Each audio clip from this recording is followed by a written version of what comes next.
अगर आपका लक्ष्य आपको रोज सुबह जगा नहीं रहा है, तो आपको उसे ज़रूर बदलना चाहिए।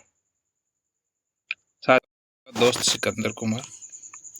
चलिए एक आज बहुत ही प्रेरणादायक,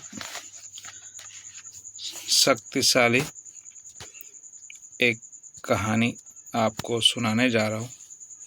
आशा करता हूँ आपको बहुत ही पसंद आएगा। एक कहानी महान दार्शनिक ओशो के द्वारा रचित है। तो चलिए समय न गंवाते हुए शुरुआत करते हैं।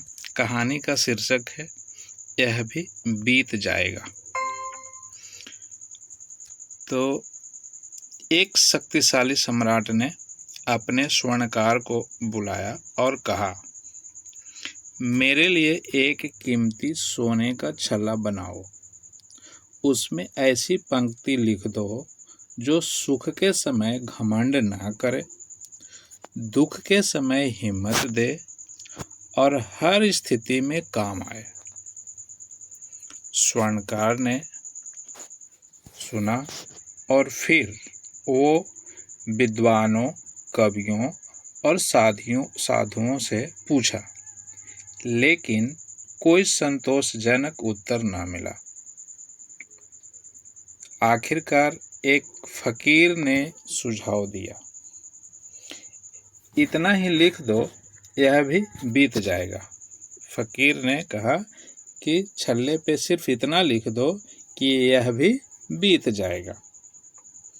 स्वर्णकार ने छल्ला बनवा दिया और उस छल्ले में लिखवा दिया, यह भी बीत जाएगा। और सम्राट को उसने आकर भेंट कर दिया। सम्राट ने छल्ला पहन लिया। कुछ दिन बाद सम्राट के राज्य पे किसी दुश्मन ने आक्रमण किया, तो सम्राट की स्थिति बहुत ही नाजुक हो गई। हारते हुए सम्राट ने छल्ला खोला और संदेश पढ़ा और शांत हो गया। लड़ाई जारी रहा। सम्राट की सेना ने पलटवार किया। जीत मिली।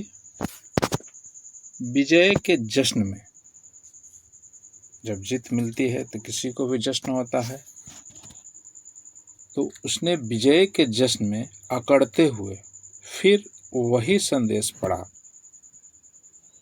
तो घमंड पिघल गया। छल्ले में लिखा था यह भी बीत जाएगा, तो वह पढ़कर उसका घमंड जो है पिघल गया। फिर कुछ दिन बाद सम्राट ने अपनी राज्य को खो दिया।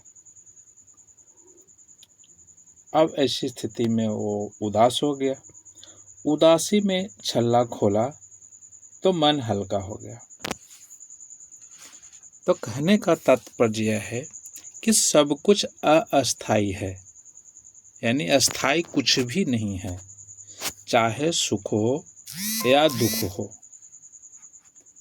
यह मंत्र जीवन को नदी की तरह बहने देता है। यह समझ जीवन का सबसे बड़ा ज्ञान है। सुख अस्थाई नहीं है, दुख भी नहीं है। साक्षी बनकर देखो, ना चिपको ना भागो, तब शांति मिलेगी। हर पल बदलता है, इसे अपनाओ। धन्यवाद। ये था ओशो द्वारा रचित कहानी। आशा करता हूँ कि आपको पसंद आया होगा।